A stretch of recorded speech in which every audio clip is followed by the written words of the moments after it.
ಲಕ್ಷ ಎಕರೆ ಇದೆ. ಅದನ್ನ ಬಡವರಿಗೆ 12 ಲಕ್ಷ ಎಲ್ಲ 34 ಲಕ್ಷ ಆಗ್ತಾ ಇದೆ. 12 ಲಕ್ಷ ಎಲ್ಲ ಒಪ್ಪಾಸ್ತಿ ಇರೋದು 34,00,000 ಎಕರೆ ಇರೋದು. ಒಪ್ಪು ಕೊಟ್ಟಿರೋದು ಯಾರು ದಾನಿಗಳು ಕೊಟ್ಟಿರೋದು. ಯಾರು ಯತ್ನಾಳ್ ಅವ್ರ ಅಪ್ಪನ ಆಸ್ತಿ ಅಲ್ಲ, ಅದು ನನ್ನ ಆಸ್ತಿ ಇಲ್ಲ, ಎತ್ತಿ ಬಡವರು ಕೊಡಕ್ಕೆ ಆಗುತ್ತೆ. ಈಗ ನಮ್ಮ ಅಪ್ಪನ ಆಸ್ತಿ ಇದ್ರೆ ನನ್ಗೆ ಯಾರ್ಗನ ಕೊಡ್ಬೋದು, ಯತ್ನಾಳ್ ಅವ್ರ ಅಪ್ಪನ ಆಸ್ತಿ ಇದ್ರೆ ಅವ್ರು ಯಾರ್ಗನ ಕೊಡ್ಬೋದು. ಇದು ಯಾರೋ ದಾನಿಗಳು ಇದು ಒಪ್ಪು ಮಾಡಿ ಮುಸಲ್ಮಾನ್ ಸಮಾಜಕ್ಕೆ ಒಳ್ಳೇದಾಗ್ಲಿ ಅಂತ ದಾನ ಮಾಡಿರೋದು. ಆ ದಾನ ಮಾಡಿರೋ ಹಿನ್ನೆಲೆಯಲ್ಲಿ ಅವ್ರ ಒಂದು ಉದ್ದೇಶ ಇರ್ತದೆ. ಅವ್ರು ಯಾವ್ದ ಹಿನ್ನೆಲೆಯಲ್ಲಿ ದಾನ ಮಾಡುವಾಗನು ಪರ್ಟಿಕ್ಯುಲರ್ಲಿ ಇಂಥದ್ನೇ ಯೂಸ್ ಮಾಡ್ಬೇಕಂತ. ಎಜುಕೇಶನ್ ಪರ್ಪಸ್ ಯೂಸ್ ಮಾಡ್ಬೇಕು, ಕಬ್ರಸ್ತಾನ್ ಯೂಸ್ ಮಾಡ್ಬೇಕು, ಈದ್ಗಾ ಯೂಸ್ ಮಾಡ್ಬೇಕು, ಇಲ್ಲ ಮಸೀದಿ ಕಟ್ಬೇಕು, ಜನಗಳು ಒಳ್ಳೇದಾಗದಂತಾನೆ ದಾನ ಮಾಡೋದು. ಸುಮ್ನೆ ಯಾರು ಕೊಡಲ್ಲ.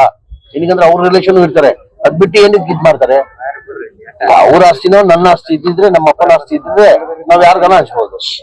ಯಾರ ಅಪ್ಪನ ಆಸ್ತಿ ಇಲ್ಲಲ್ಲ, ಇದು ಒಪ್ಪ ಆಸ್ತಿ. ಜಮೀರನ್ನ ಅವ್ರ ಅಪ್ಪ ಮಾಡ್ಯಾನ್ರಿ ದೇಶನಾಗ.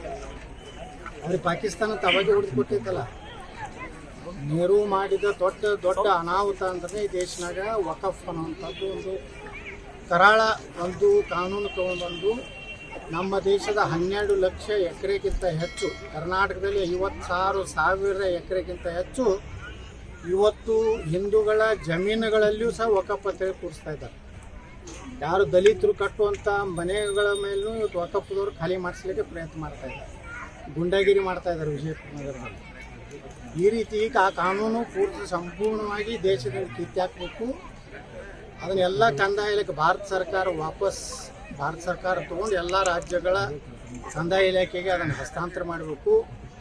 ಅಲ್ಲಿ ಎಲ್ಲೆಲ್ಲಿ ದಲಿತರಿಗೆ ಹಿಂದುಳಿದವ್ರಿಗೆ ಯಾರು ಮನೆ ವಸತಿ ರೈತರು ಈ ದೇಶನಾಗ ಅದಾರ ಅವ್ರಿಗೆಲ್ಲ ಒಳ್ಳೆ ಮನೆಗಳನ್ನು ಕಟ್ಟಿಕೊಡ್ಬೇಕು.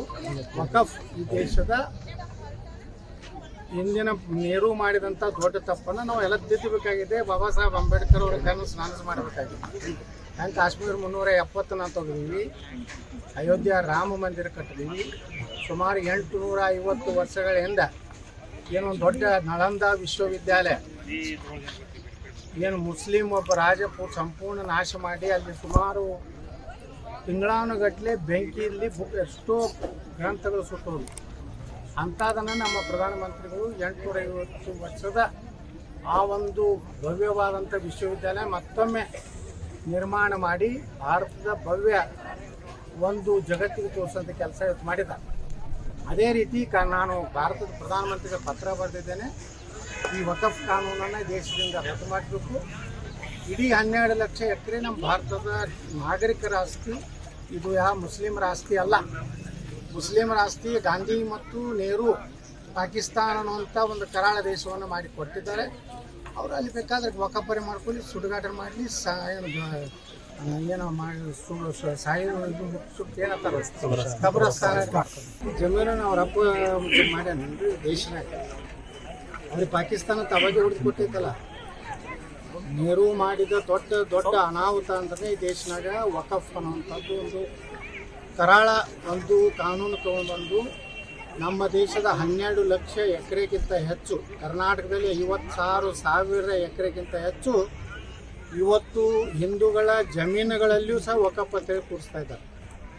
ಯಾರು ದಲಿತರು ಕಟ್ಟುವಂಥ ಮನೆಗಳ ಮೇಲೂ ಇವತ್ತು ವಕಫ್ದವರು ಖಾಲಿ ಮಾಡಿಸ್ಲಿಕ್ಕೆ ಪ್ರಯತ್ನ ಮಾಡ್ತಾ ಇದ್ದಾರೆ. ಗುಂಡಾಗಿರಿ ಮಾಡ್ತಾ ಇದ್ದಾರೆ ವಿಜಯಪುರ ನಗರದಲ್ಲಿ. ಈ ರೀತಿ ಈಗ ಆ ಕಾನೂನು ಪೂರ್ತಿ ಸಂಪೂರ್ಣವಾಗಿ ದೇಶದಲ್ಲಿ ಕಿತ್ತಾಕಬೇಕು. ಅದನ್ನೆಲ್ಲ ಕಂದಾಯ ಇಲಾಖೆ ಭಾರತ ಸರ್ಕಾರ ತಗೊಂಡು ಎಲ್ಲ ರಾಜ್ಯಗಳ ಕಂದಾಯ ಇಲಾಖೆಗೆ ಅದನ್ನು ಹಸ್ತಾಂತರ ಮಾಡಬೇಕು.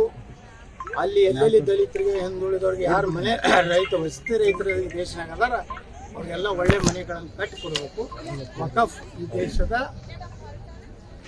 ಹಿಂದಿನ ನೆಹರು ಮಾಡಿದಂಥ ದೊಡ್ಡ ತಪ್ಪನ್ನು ನಾವು ಎಲ್ಲ ತಿದ್ದಬೇಕಾಗಿದೆ. ಬಾಬಾ ಸಾಹೇಬ್ ಅಂಬೇಡ್ಕರ್ ಅವರ ಕನಸು ನನಸು ಮಾಡಬೇಕಾಗಿದೆ. ಹಂಗೆ ಕಾಶ್ಮೀರ 370 ನಾವು ತೆಗೆದೀವಿ. ಅಯೋಧ್ಯ ರಾಮ ಮಂದಿರ ಕಟ್ಟಿದೀವಿ. ಸುಮಾರು 850 ವರ್ಷಗಳ ಹಿಂದೆ ಏನೊಂದು ದೊಡ್ಡ ನಳಂದ ವಿಶ್ವವಿದ್ಯಾಲಯ ಏನು ಮುಸ್ಲಿಂ ಒಬ್ಬ ರಾಜ ಸಂಪೂರ್ಣ ನಾಶ ಮಾಡಿ ಅಲ್ಲಿ ಸುಮಾರು ತಿಂಗಳಾನುಗಟ್ಟಲೆ ಬೆಂಕಿಯಲ್ಲಿ ಎಷ್ಟೋ ಗ್ರಂಥಗಳು ಸುಟ್ಟೋದು. ಅಂಥದನ್ನು ನಮ್ಮ ಪ್ರಧಾನಮಂತ್ರಿಗಳು 850 ವರ್ಷದ ಆ ಒಂದು ಭವ್ಯವಾದಂಥ ವಿಶ್ವವಿದ್ಯಾಲಯ ಮತ್ತೊಮ್ಮೆ ನಿರ್ಮಾಣ ಮಾಡಿ ಭಾರತದ ಭವ್ಯ ಒಂದು ಜಗತ್ತಿಗೆ ತೋರಿಸೋಂಥ ಕೆಲಸ ಇವತ್ತು ಮಾಡಿದ್ದಾರೆ. ಅದೇ ರೀತಿ ನಾನು ಭಾರತದ ಪ್ರಧಾನಮಂತ್ರಿಗೆ ಪತ್ರ ಬರೆದಿದ್ದೇನೆ. ಈ ವಕಫ್ ಕಾನೂನನ್ನು ದೇಶದಿಂದ ರದ್ದು ಮಾಡಬೇಕು. ಇಡೀ 12 ಲಕ್ಷ ಎಕರೆ ನಮ್ಮ ಭಾರತದ ನಾಗರಿಕರ ಆಸ್ತಿ. ಇದು ಯಾವ ಮುಸ್ಲಿಮರ ಆಸ್ತಿ ಅಲ್ಲ. ಮುಸ್ಲಿಮರ ಆಸ್ತಿ ಗಾಂಧಿ ಮತ್ತು ನೆಹರು ಪಾಕಿಸ್ತಾನ ಅನ್ನುವಂಥ ಒಂದು ಕರಾಳ ದೇಶವನ್ನು ಮಾಡಿ ಕೊಟ್ಟಿದ್ದಾರೆ. ಅವರು ಅಲ್ಲಿ ಬೇಕಾದ್ರೆ ವಕಫರೆ ಮಾಡ್ಕೊಳ್ಳಿ, ಸುಡುಗಾಟ ಮಾಡಲಿ, ಏನೋ ಮಾಡಿ ಸಾಯಿ ಏನಂತಾರೆ ಕಬ್ರಸ್ತಾನ ಮಾಡ್ಕೊಂಡು